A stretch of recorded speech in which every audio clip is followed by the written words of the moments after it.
Welcome to Everyday Cooking with Ann Sigurd. In this video today, in the description below, you will find my recipe for banana nut bread and also a link to my cookbook. And you can buy that online and it's in the link below as well. It has over 300 recipes, including the one that we're sharing today. And I have looked all over the internet and looked at all the banana bread recipes, and I honestly have to say, I think mine is the best, even though others tout that theirs is the best. And let me tell you the reason why. This has a very special layer of streusel on the bottom and on the top of this recipe, on the top of the bread, which gives it just that special nutty, brown, sugary taste. And it also has in the filling sour cream that makes it very, very moist as well.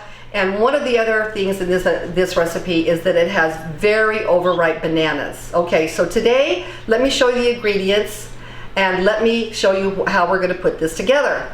The first thing that we're going to do is make the streusel topping, and that's made out of walnuts, butter, brown sugar, and vanilla. And just so you know, I've actually doubled this streusel topping for the recipe. It works out much better. Inside the bread, we have sour cream, 2 eggs, at least 3 overripe bananas, and in our dry ingredients we have salt, baking powder, and baking soda. If you'll see my pan over here, and also the sugar, yes, we want to add that too.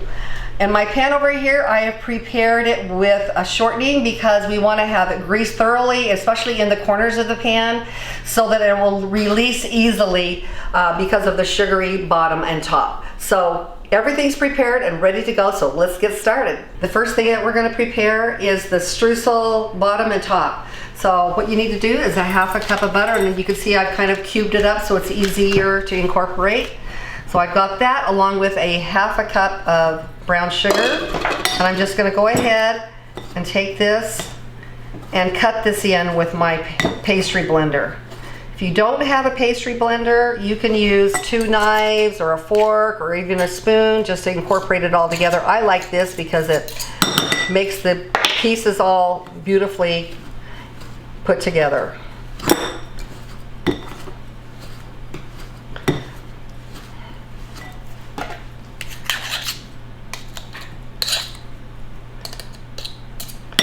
And just one more try on this.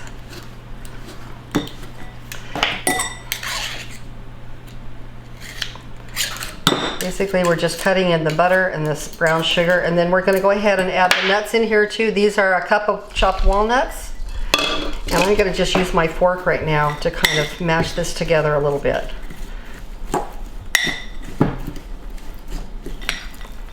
Now, I just want to make you aware I am doubling this recipe, and there's a reason for it because it's so delicious having the streusel top and bottom.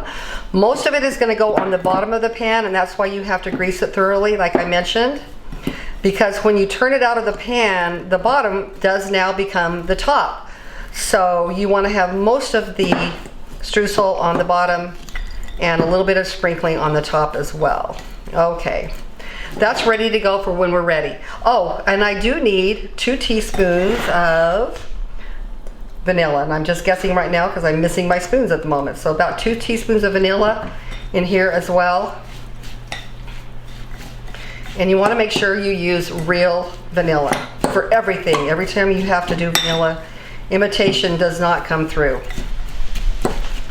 Okay, and I know how much, we all know how much this costs these days, but it's like gold, but it's worth every penny as far as I'm concerned. Okay, the next thing I'm going to do to prepare the filling is, you can see I have very ugly black bananas, and you might think, oh, I don't want to put those in but if you look inside, you can see it's these overripe bananas that are going to make our filling so delicious. So what happens when bananas get ripe is that they oxidize, they create more sugar actually. They become more sugary, and that's why when your bananas get too ripe, sometimes you don't want to eat them when they're too ripe because there's probably too much sugar in there. But look, here we go. We need at least 3 bananas in here to give it that full banana flavor that we want. So I'm just digging this out. And so this is what I do when I have time and I see that my bananas are going. If I don't have time to make banana bread that day, and I know I'm going to want to do it later, you can actually put these with their peel on in the freezer until the day you want to start to do your banana bread, and you can thaw those out. Now look how easy it is to smash these bananas because they're completely overripe. This is what you want. This is another secret ingredient for banana bread. Okay, we won't need this one for today. Okay, now what we're going to do is we're going to cream together our 1 cube of butter.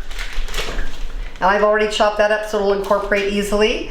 We're going to put sugar. And we're going to put our KitchenAid down, mixer down, and cream that for just a minute.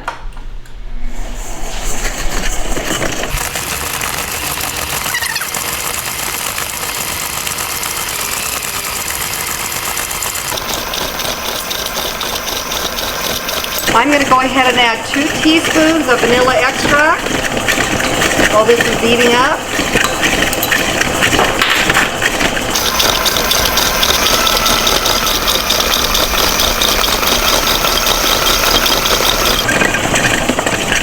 Okay, this is kind of coming together a little bit now, so I'm going to go ahead and add my eggs, my 2 eggs, and also my ½ cup of sour cream.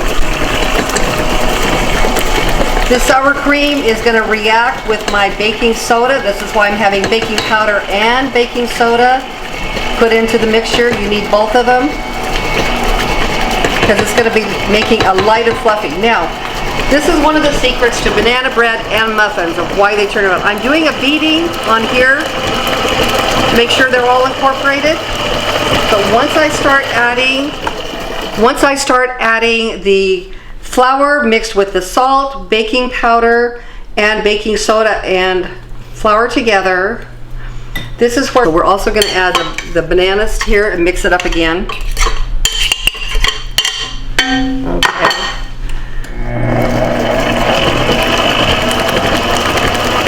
And if they're like really overripe like that, I would just scoop it right into the thing. You don't have to mash it or anything because they're going to mash very easily inside the mixture. Okay, that's fairly incorporated quite well. I've taken, this is what you call a sifter these days. Back in the old days, they didn't have wire whisks like this, so you had to sift everything, but you just need to make sure there's no big clumps in your flour. This is regular flour, and like I said, I put everything in here that we showed earlier: baking powder, salt, and baking soda.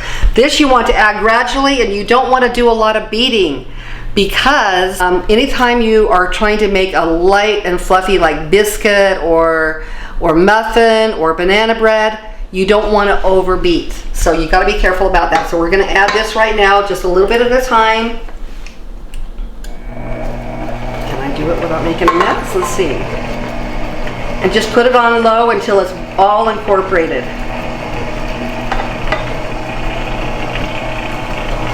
Like for a cake mix, you would beat it really a lot, but right now you can see I'm just barely putting it together, and that's fine. That's all you need to know. I'm going to take this off. You can see the bananas kind of attaching a little bit to the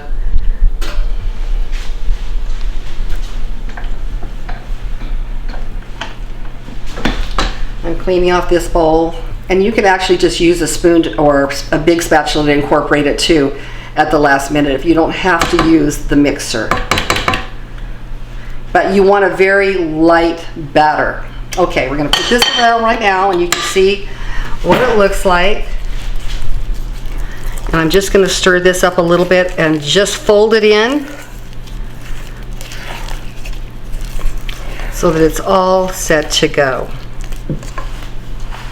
Okay, I've already preheated my oven to 350 degrees. I'm going to use the middle shelf to put this on. And now I'm going to show you how I'm just going to put this. Most of this streusel is going to be just kind of put in the bottom of this pan. We'll leave a little bit to go on top, but most of it will be here. It has nice clumps of butter that are going to seep into the bread. And now I'm going to go ahead and put in my banana bread. And you can see how it's not smooth, it's kind of chunky. That's the way it's supposed to look. I can smell that banana. It's so aromatic. Okay, and I'm going to spread this along here. Okay, and then I'm just going to take this really kind of with my fingers and just put it along the top. You can see that brown sugar. It's just going to be little clumps of sugar. If you don't like nuts, you can, I guess, possibly make this without it, but there's no nuts inside. It's just on the streusel top and bottom. So there we go. We're all set to put it in the oven at 350 degrees for 50 to 60 minutes. You can test in the center with a skewer or a toothpick to see if it's still doughy. You might need that extra 10 minutes. Okay, our banana bread has been baking for about 60 minutes. We checked the center until there was no more batter coming on to the end of the pick. And then here's our final product here. We did have a few pieces on the top that didn't come off the bottom, and so we put them on.